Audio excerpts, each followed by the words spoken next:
Hello and welcome back to another episode of LMS Cast. We're joined by a special guest. His name is Greg Zakowicz. He's from Omnisned. You can find Omnisned at omnisend.com. Greg is an e-commerce and retail advisor at Omnisend. We're going to go deep on marketing for LMS websites and the creators of those websites. We're going to talk about marketing automation, multi-channel marketing, changes in buying behavior and what's going on at the macro level. But first, welcome to the show, Greg. Thanks, Chris. Super excited to be here and looking forward to a good conversation. Yeah, I'm really loving Omnisend. Omnisend has done a lot of great things in the WordPress space, both with WooCommerce, LMS plugins, membership plugins, and sort of the digital commerce side of things. But let's start at the macro. What are you seeing in terms of how spending behavior or consumer behavior is changing in ways that might be relevant to course creators and coaches out there? Yeah, it's a good question because we've been seeing it for the past 18 months and it's finally coming to a head now. So I'll start from the product level and we'll kind of back over because that's where a lot of that consumer behavior changes data comes from. So uh, we all know we live in a relatively uncertain economic time right now. Every day seems to ebb and flow a little bit here and there. But the changes have been coming, like inflation's been around for years. So we've kind of been dealing with it ever since the pandemic. And really, while they say it's come down over the previous level, which was high, right? So I feel at the grocery store when I go buying products. So about 18 plus months ago, we started to see kind of a shift to value focus, private labels, right? Customer or consumers would trade down when the value of the private labels matched, product quality or whatever it is. Stores now, Costco, Target, Walmart, they've all expanded their private label offerings, and that's just an example. So we are starting to see like this value focused mindset, which was groceries, it was products, it was sneakers, it was clothing, whatever. And then you had stores like Temu and stuff like that, and Shane, which are facing their own problems now, at least for the U.S. audience, but they were contributing to that. So yeah, I can get a desk lamp for $4. Why not? Right. And if it breaks in 12 months, I'm out $4 and I'll just buy another one. So that was the shift. And over the last probably 6 months, we kind of started to see that accelerate a little bit more. So spending was still up, but what we were starting to see was the number of orders were down. So what you would have is consumers focusing on value. So Walmart's a good example here. If I start to buy a couple things at Walmart and my dollar I need to stretch further and I get the value here. Now what I do is I start to consolidate my purchases. So spending was up, but the number of orders across the board were down. So what we were doing is consolidating purchases, but what that tells me as a brand, as a course creator, as an agency, every sale really matters at that point because there are fewer sales to go around. You want to capture those dollars. So average order value would go up. And then last month, the report came out. I mean, it came out last week, but, last month we started to see consumer spending slow for the first time in almost 10 years. So kind of those tariffs and stuff and kind of that hesitation and concern has caught up with us. So if you're a course creator, you're not selling, widgets per se where you need to worry about consolidating value, but the shopping behaviors have changed. Consumers are in this value focused mindset. That's going to translate to everything. Whether you're buying a car, you're buying gas, you're buying a service, you're buying, HVAC services, right? You start to evaluate those purchases a little bit differently. And if you're a course creator, you now need to look at, okay, this is a lens which consumers and my customers are going to order through. Do my offerings, do my value props, all these things kind of match that lens? And can I filter that a little bit more? And I know we'll talk about this a little bit more, but that's really what course creators and agencies should be looking at. It might not directly apply to them from a product standpoint, but that lens in which those same consumers that are buying those things and have shifted their mindset, that's the lens they're looking through. And that's what we need to talk about and kind of flesh out a little bit more. Does that make sense? That does. And yeah, I guess it's somewhat of a controversial issue, but I've been thinking a lot about the cost of higher education. And I'm a fan of university and liberal arts education as an example. I'm an anthropologist, but I'm a business guy now. uh, and I got a lot of value in university. But when you think about that value lens and the uncertainty of the world, I just have this sense that course creators, subject matter experts can put together offers that kind of help fulfill the promise of the quote American dream of get good education and get a good job or chart your course in life. It seems like there's a lot of opportunity for course creators. And as an example, this was several years ago. I think in 2019, I was like thinking, well, I could spend 2 years and get an MBA, or I could, work with a business coach that really understands software entrepreneurship for a quarter of the cost. And it's more focused and targeted on my domain. And I did that, and it was an amazing 2 years. But what are some thoughts about that in terms of creators who want to help people get jobs or grow skills like in a more decentralized, non-traditional higher ed fashion? Yeah, it's a real. We could probably spend 2 hours talking about this, over a cup of coffee or something. But I'm like you. I went to college, loved my experience, learned a lot. Right, there's a lot of growth that goes in there, especially at those ages. I'm also saving for my kids' college now, which you talk about the costs increasing. Holy cow, right? Um, but I work in marketing. Like you talk to a marketer, did you go to school for marketing? And it's like 95% of them did not. And I did like marketing was my minor. As a communications guy, I went to radio broadcasting, right? That was my focus. And I transitioned to marketing. So like I look at this and go, okay, do you need a marketing degree to work in marketing? Absolutely not. Do you need a XYZ degree to work in a different field? Some cases, yes, doctors, stuff like that. In some cases, in a lot of cases, no, you don't. And now we live in an era where YouTube is probably the best educational platform. Think about it out there, right? So I replaced the fuse in the back of my dryer a couple weeks ago, which normally would have to pay a guy to come out. And I just looked at a 2 minute video and bought a $3 part on Amazon. I'm like, boom, done. Uh, so we talk about courses and stuff like this and up leveling and learning new skills. And I think for me, we live in that age where, yeah, these things make sense. The more you can learn about a specific topic, industry, having a mentor, and then sometimes these things are important for just connecting. Like, who's the instructor on this thing? Can I connect with them on LinkedIn and learn more and ask them questions and things like that without having to pay $20,000 a year or $40,000 a year to do so?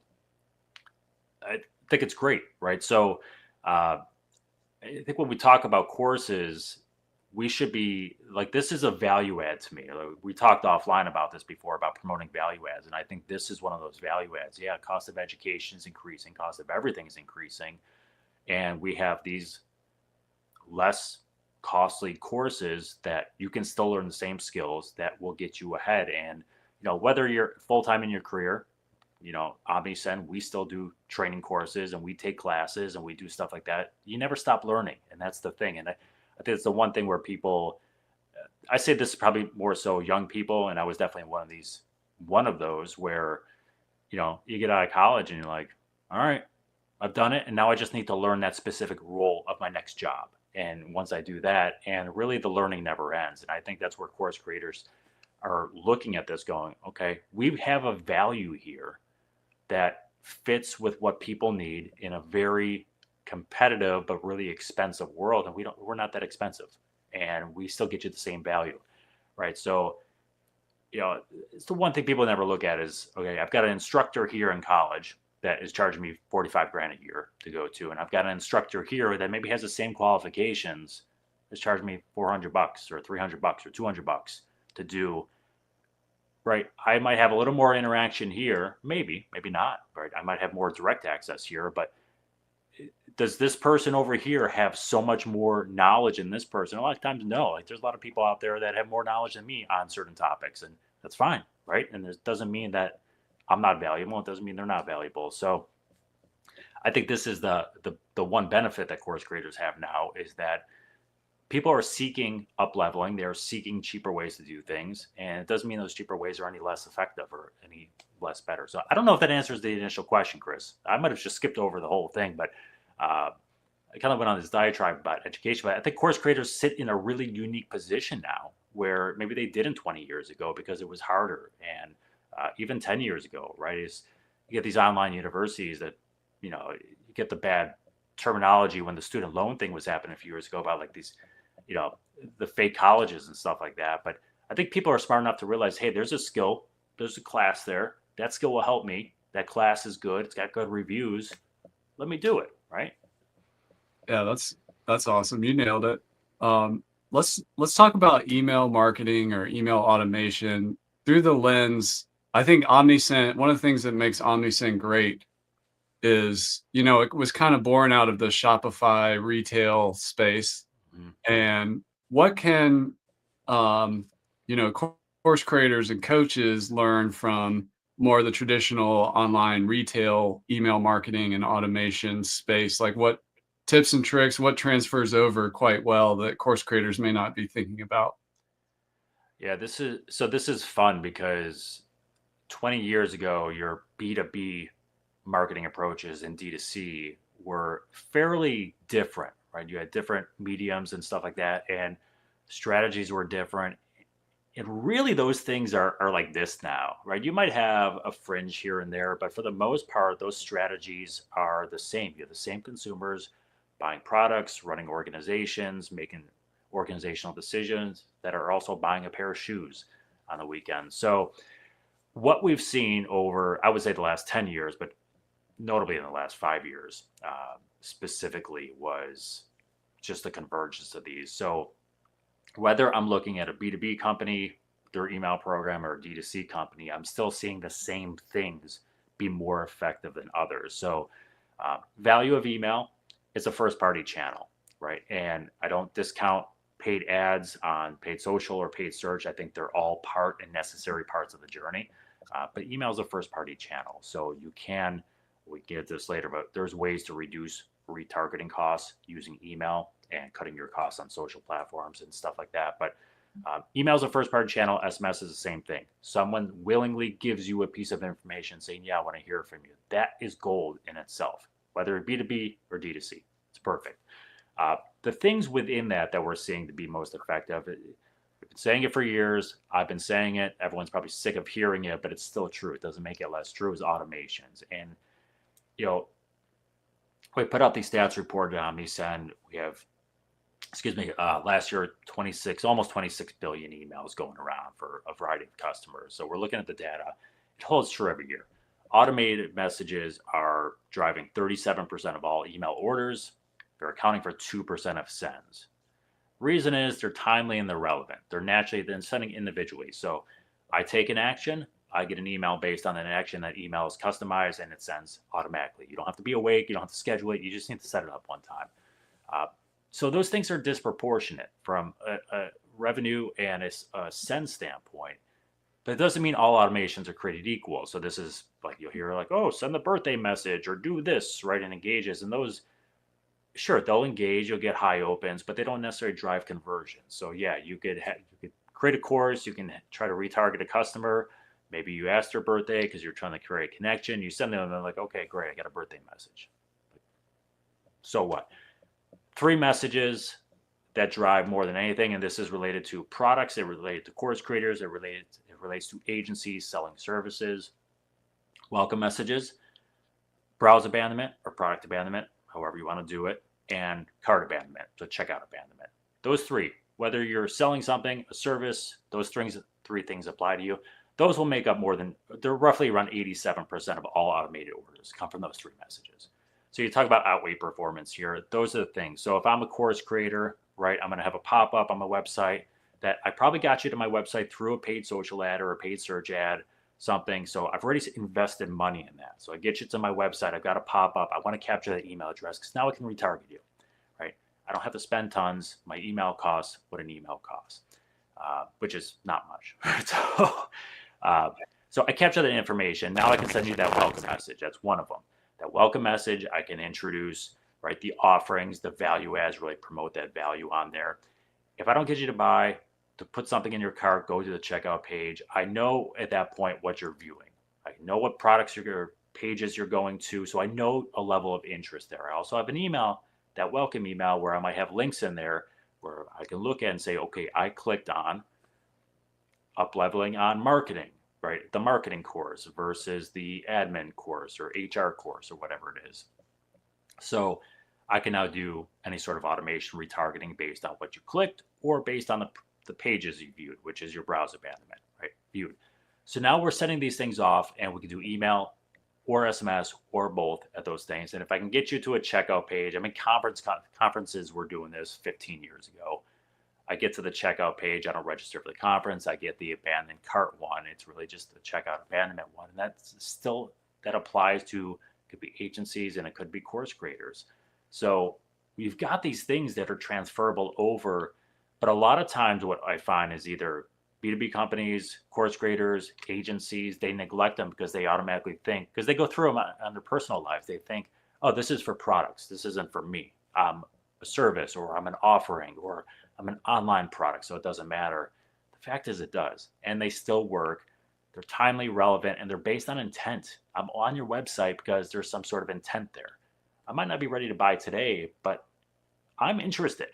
And that is the intent you need to follow with that stuff. So it's a long answer for you, Chris, but we can dig into any one of those strategies you want. We can dig into kind of whatever you want. But those are the three I hit: welcome messages, browse abandonment, checkout abandonment. Wow, I think you nailed that. 87% of automation orders coming through those three. Yeah. And just to put it out there, if you're watching or listening this, you can do this easily with Lifter LMS or WooCommerce or Paid Memberships Pro with Omnisend, which integrates directly. And you guys have like templates and all kinds of stuff to make setting this up easy. Yeah, everything's pre-built. I mean, you can customize anything you want, but I mean, we pre-built segments, we pre-build workflows based on what you want. You select it, and you can, even though it's templatized, you can then customize the template if you want. But the whole thing is designed to get you to build it in literally a matter of seconds to maybe a minute. A couple minutes to create a message. But we even templatize the message for you, so you can just kind of customize a couple things, and super easy to do. And then you can get more advanced and sophisticated as you want, and slowly add and optimize it. That's awesome. Let's riff on Black Friday, Cyber Monday a little bit. I noticed, the software industry was kind of looking at the retail industry and like what happened at malls and shopping centers and stuff with this craze to buy on Black Friday and Cyber Monday and all these things. And so, the software industry got on this bus, and particularly in WordPress with a very value focused buyer, Black Friday typically has substantial discounts. At Lifter LMS, as an example, we make 5 to 10 times a normal month's revenue during this kind of end of November period. And I see a lot of course creators and coaches not leveraging Black Friday, or at least trying. Another thing I see, which is interesting, is some people do a Black Friday campaign once and then they stop because they're like, they get bored of it kind of. But I heard this quote that you may be tired of your marketing, but your market never is. Like Black Friday will come around like clockwork every year. But stepping back, what could course creators and coaches do, and even agency professionals around Black Friday to, get those massive increases in sales, or perhaps tie into another event that has, shopping behavior kind of baked into the psyche and the cultural landscape? Yeah, it's a good question. So I love the analogy kind of you gave there. There was an old saying in radio, boss told me, it was like, play what you want at home, play what they want at work. Right. So it's the same, like your marketing thing was spot on with it. It's the exact same thing. Here's the thing about Black Friday, Cyber Monday, or whatever key period, right? If you're back to school season, which we're currently in right now, right? Whatever your big sales period is. We talked earlier about the lens of value focused shopping. Nothing screams value focused shopping more than Black Friday, Cyber Monday, those holiday deals. So whether you like offering them or not is one thing. If you can offer them, people are expecting it, right? It doesn't have to be the biggest thing in the world. And I'll give you an example. I have a couple pieces of exercise equipment at home. I have an iFit membership. to check my workouts on, and they run Black Friday deals, and yearly memberships are not inexpensive. I'm a value focused shopper, and they run them. And every Black Friday, I go look to see what the discounts are, look at the previous year, and I will renew my membership at that point. But it's a subscription, but I'm looking for value on it. I don't need to do it in June when it expires in December and I just start stacking them. So the one thing I would look at is, one, people are expecting some sort of value. So be in the conversation, right? It doesn't have to be the biggest discount, but be in the conversation. Reinforce to your audience, yes, I'm in the trend. I see you. I can offer this to you. And if you can't offer, like if everyone else is doing 40% and you're like, you know what, I could do 10% off. That's kind of what we do here, right? Add onto it with focusing on value. What makes your course different? And really promote 10% off for Black Friday. So let them know it's a deal. Let them know 10% off. Put a limited time window on there, for 4 days only, 5 days only, whatever it might be. You can use SMS as a flash sale, 2 hours, maybe get 15% off, but then focus on the other values, direct access to course, or have your questions answered by course creators, or whatever your value props are. And that's how you want to build that whole thing together. So don't have to give away the farm. You don't have to do 70% off. You can, but you don't have to. But you need to be in the conversation. If I'm looking at, like, this is just consumer mentality here and the marketing psychology, but I'm looking at two courses. One is, $50 more, but they were giving me 10% off. And this one is flat fee. And at the end of the day, they're the same price.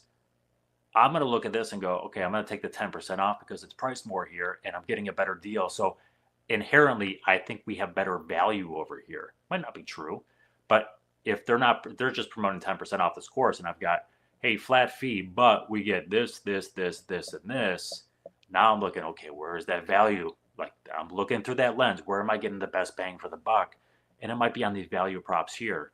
So we need to be in the conversation with it, if nothing else. And I think that's the one thing to look at is, look at margins. Obviously, you should have fairly decent margins, I would think, if you're a course creator, because you're not manufacturing products per se. But you need to be in the conversation. But I would promote it. I would try to find ways that work with your brand, work with your product, your discounting, philosophy as an organization, and kind of move from there for it. But I got to be in the conversation for it, in my opinion. Let's learn from retail again. And I'm hoping you can do the same thing for SMS that you did with email automation, 3 emails, welcome email, browse abandonment, and cart abandonment. SMS is underutilized by course creators and coaches. Omnisend makes it easy, but at an international level, because a lot of course creators have people all over the world.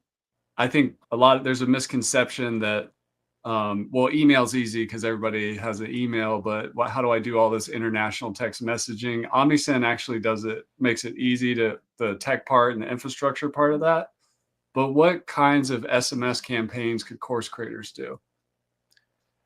I'm going to give you the same answer. It's going to be Yeah. the same messages. So what we see from SMS, just put in perspective, conversion rates, click rates on automated SMS, more than double just scheduled messages. So effective there. It's not 37 to 2%, but I think the number was 18% of all SMS orders came from automated SMS, 9% of sent. So still 2-to-1 ratio. Again, the reason is simple. It's relevant, it's timely, and it's personal to them. So what I would do from an SMS standpoint is look at the same ones, right? I talked a little bit about focusing on high intent messages. Birthday messages, great, they can engage, but they're not high intent. I'm not opening the email because I'm planning on shopping. Maybe I am, but I'm opening because you wish me a birthday, and people like their birthdays generally, and they want to feel good. It's the intent. The welcome message has an intent. So send an automated SMS message. Just get in their inbox, get in their messages, slide in their DMs. Browse abandonment. Again, there's a high intent there. What am I checking out? So that's an easy place where you can just slide an SMS in there and be like, hey, we noticed you checking out XYZ, or don't forget, all new subscribers get XYZ, and just have a link there to getting it back. So if they decide, 12 hours from now, they've got an easy place to link. And then again, abandonment, check out abandonment. You're so close. Don't, and just promote like, hey, get ahead, get that promotion, whatever that value add for taking that course is, right? It's the same three messages that I would start with, and then you can expand from there. But I don't think you need to expand a whole lot, right? Maybe a re-engagement message if they stop logging into the course or whatever, lapse purchase, stuff like that. But I don't think you need birthday messages on SMS for a course creator. I don't think you need, back in stock messages. You don't really have back in stock. So really, what I tell people is look at the intent of the customer, consumer, whoever it is. What's their intent? And that's where you want to follow your messages. So that's the second lens to put it through. I'm sure you'll probably ask me about it, like we were chatting offline about this, is like people are scared to jump in the SMS. They either don't know how to do it. They don't think for course creators it makes sense, or agencies it makes sense. They think, oh, it's too intimate, it's too personal, and I'm not a fun brand, right? I'm trying to educate someone. I would say it's hogwash. So the best thing to do is test it. And how do you test it? Ask for mobile numbers at sign up, right, on the pop-up. Leave it an optional field. Do not make it required.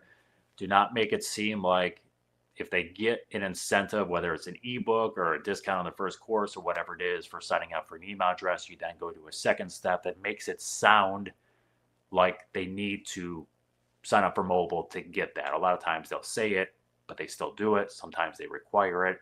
It's okay to have two steps. Just make that second step optional. If people sign up for your SMS, it's an indication that, yeah, they're okay getting an SMS from you. If they don't sign up, it's your indication that, yeah, maybe my audience for this particular product or course, it's not their jam. And that's okay. But that's a simple way to figure it out.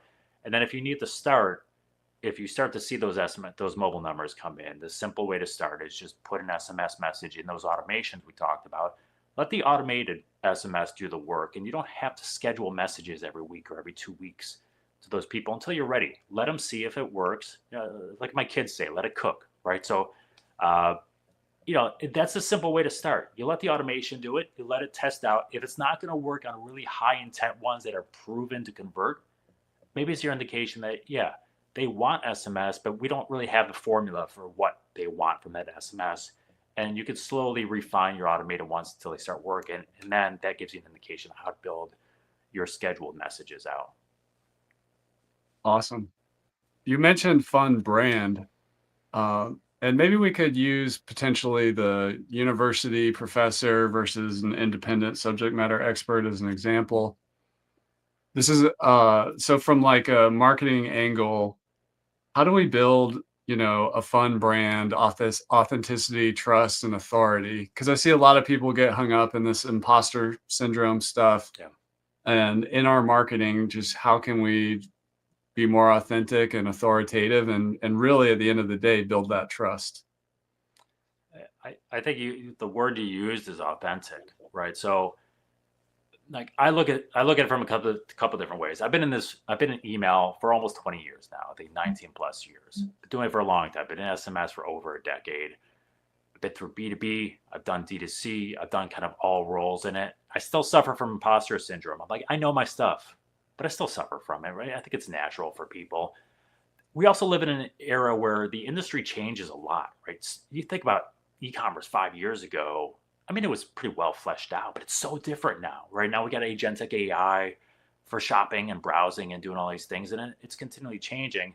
And I think that's where kind of imposter syndrome comes in. But then I look at, okay, if I'm a professor, and not knocking professors here at universities, but if I'm a professor and I'm not in the actual field, I'm doing course book and studying, lecturing off that, versus here's Greg over here who's living in this day by day and looking at numbers and talking to brands.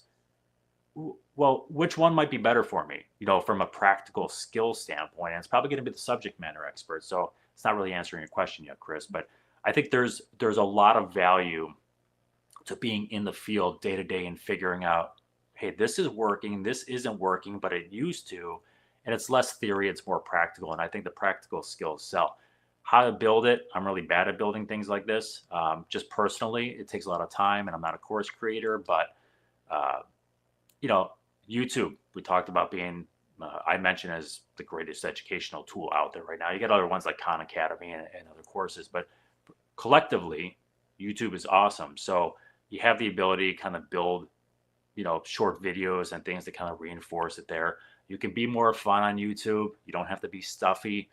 TikTok, Instagram, whatever social channels you want to use, you can be a lot more fun and build the authenticity there. You can write bylines for, industry articles, whatever you want. So I think it's just a collective effort. It's a lot of work. It's a collective effort there. But you have the ability where people don't care if you're, suit and tie professional anymore for the most part. They care that whether you know your stuff and you can relate that content transferable and they trust you. And I think that's the biggest thing. And you build trust by, as they say, like say what you're going to do and then do what you say. It's the same thing, right? If I'm telling you that automation is awesome and everyone's automation stinks, they're gonna be like, oh, this guy doesn't know what he's talking about. But we see the automation work, and now, like, we can see which ones work or whatever. So it's all about just building trust and having fun and smiling and self-deprecating when it matters. I mean, you know your audience best and what type of course you're building, but be relatable. That's really the biggest thing. Question about Omnisend, email marketing platforms and multi-channel marketing platforms. They're a little sticky, but I've noticed like every 2 to 3 years, people start getting frustrated with their current setup, and maybe they're starting to shop around and looking to switch. If somebody's looking to start or switch to Omnisend, particularly around this idea of welcome automation, browse abandonment automation, cart abandonment uh, automation. What's the best way to get started, and why should they take a hard look at Omnisend? Yeah, best way to get started, I think, for anyone, regardless of the type of platform, is to understand what else is out there. So you look at your own capabilities, like, okay, what are we lacking that we need? Why do we think we need that? So you got to figure out what you're missing, right? And it could be that the platform is not advancing. We got AI, but the platform doesn't have any AI in it. And now I'm using 3 tools to kind of get one thing done. So you got to figure out what you're lacking, why you're lacking, and then what you want out the next platform. That's the easiest thing to do. It's not always easy, but that's the simplest place to get started. And then when you start looking at what else is out there, you need to look at the platforms. Do they have these things? And what else does the platform offer beyond these core things? So I think every platform in the world has features that most people aren't going to use, right? You get the 80-20 rule, or 90-10, whatever they want, where 20% of the features used by 80% of the people. But do they have the ability to have the features? Should you grow into them as you scale? Can they meet your scaling needs? And when you look at that, I point you back to Omnisend, but the platform is just good. I've been in the email marketing and SMS platform space for 13, 14 years now. The platform's good. We have AI built into things. You can generally talk about segments you want to build, and it'll build a segment for you, right? So it's small things like that. We talked about automation. Do they have automation? Is it customizable? And is it gated? Now, that's an important thing too, because you'll have email providers that say, hey, we have all these things. You go on there and you get this cheap plan. It's like, oh, you got to get the enterprise plan to get these things. So look to see what's gated and what's not. And that's going to be an important thing. Our automations, you could be at our free plan. You can use the automations. So, you got to figure out that stuff out. Does it integrate with your platform? So WooCommerce, WordPress, if you have an integration that syncs the data, because that's going to be important. Then what other tools, right? Pop-ups. Okay, pop-ups built in. I can use them. I can choose not to use them, but it's there for me if I want to. Do they have testing with the pop-ups? Do they have segment builders? Do they have, like, what's the email builder like? So when we talk about, like, why you should use Omnisend, we just check the boxes. We follow the industry trends. We build it into the platform. We integrate very quickly on these things. We take customer feedback. And that's the one thing I will say about Omnisend versus others. We're organically funded. So if we don't have investors to report to, we have our customers to report to. And if we're not providing a value to our customers, they're not going to choose us. They choose us. We get 125,000 happy customers. So, it's just a really solid platform. When you're looking, go talk to someone there. You can sign up for Omnisend for free. You don't have to put a credit card down. So if you want to just play around with it, go sign up, play around with it, integrate it, do what you want to do, and see if it works for you, and see those customizations. So reaching out to the company a lot of times will give you a sense of, are they business oriented? Are they customer oriented? Are they fun to talk to? Are they very stuffy? A lot of times just having a conversation with someone's the easiest way. We're an approachable team over here. That's awesome. That's Greg Zakowicz, e-commerce and retail advisor at Omnisend. Is there anywhere else people can connect with you online? Yeah, usual places. You can find me on LinkedIn. I'm on Blue Sky more than Twitter now. Not many people are on Blue Sky, but I'm over there. But if you go to my Twitter, you can link over. But LinkedIn's probably the best place. You can find me, anyone else on Omnisend there. Omnisend as well. They're pretty active on social too. So just feel free to pop over. We're friendly. Awesome, Greg. Well, thanks for coming on the show. I could have talked for hours with you on marketing, but it's been a great conversation. Really appreciate it. I appreciate the invite, and thanks for having me, Chris. I enjoyed it as well.